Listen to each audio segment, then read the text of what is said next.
In this video, I'm going to show you how you can go incognito in Google Maps on Android. So sometimes you don't want Google Maps to track absolutely everything that you're doing, and that's how you can go incognito using Google Maps. So what you want to do is go ahead and open up your Google Maps app on your phone, and in the top right hand corner tap on your profile icon. Now all you have to do is hit turn on incognito mode. Now that you have done this, basically Google Maps will close and reopen again and give you this message.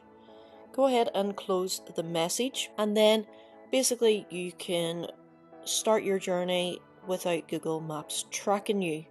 All you have to do to turn it off is tap on the profile icon again, and then just tap on turn off incognito mode, and that's all that there basically is to it. Hope you guys enjoyed the video. Until next time, peace.